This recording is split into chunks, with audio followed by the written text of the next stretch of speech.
ముందుగా నాకు మూత్రంది బాగా రక్తం వచ్చింది, ఆగిపోయింది, చాలా ఇబ్బందితో ఉన్నా. ఆయనకు తీసుకొచ్చిండు మా కొడుకు. తీసుకొస్తే అన్ని టెస్టులు చేసిర్రు. టెస్ట్ చేసినాక లాస్ట్కు నీకు రక్తం ఆగదని చెప్పారు. మేము చేయమని రిటర్న్ పంపించారు. రిటర్న్ పంపిస్తే యశోదకు పోయినాం. యశోదకు పోతే ఆడ టెస్ట్ చేపించుకున్నాం. ఆడికి పోయినాక నిమ్స్కి వచ్చినాక ఆడ కూడా టెస్ట్ చేసిర్రు. మళ్ళీ ఆడ కూడా కాకపోతే మళ్ళీ మా కొడుకు ఎవరో చెప్తే ఈ చంద్రశేఖర్ సార్ని కలవాలని చెప్పారు మా కొడుకు. ఆ సార్ కలిస్తే ఆ సారు బుక్ చేసుకోమన్నాడు. ఫ్యాక్టరీని బుక్ చేసినాక మళ్ళీ విక్రమ్ సార్ కలిసినాం.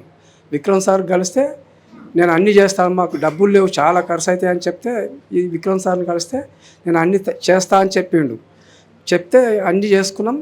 రెడీ అయ్యి తెల్లారే రమ్మని చెప్పిండు. మాకు వెంటనే కావాలని చెప్పి నేను చావు బతుకులో ఉన్నా.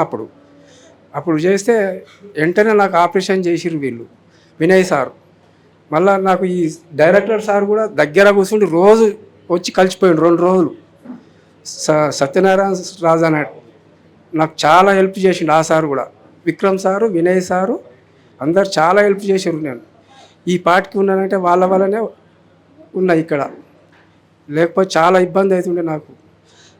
పైసలు కూడా 20,000 తక్కువ చేసిర్రు ఇంట్లో, చాలా తక్కువ చేసిర్రు ఇంట్లో.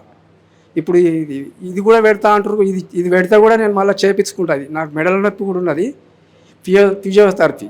అది కూడా నాకు చాలా ఇష్టం. ఇప్పుడు చేయించుకుంటా, మెడలు తిరిగాయి నాకు. అందరికి ధన్యవాదాలు. ఇప్పుడు ఫ్యాక్టరీ వేసుకుని మంచిగా ఉన్నా సార్, నేను చాలా మంచిగా ఉన్నా. అన్ని బండి కూడా నడపగలుగుతున్నా, ఇప్పుడు ఎక్కడైనా పోగలుగుతున్నా. నాకు రోజు పొద్దుగాల సాయంత్రం రోజు విక్రమ్ సార్ అయితే రోజు వచ్చిపోయేది నా కోసం. రిటర్న్ పోవద్దని ఫ్యాక్టరీని రోజు ఇప్పించేది. ధన్యవాదాలు.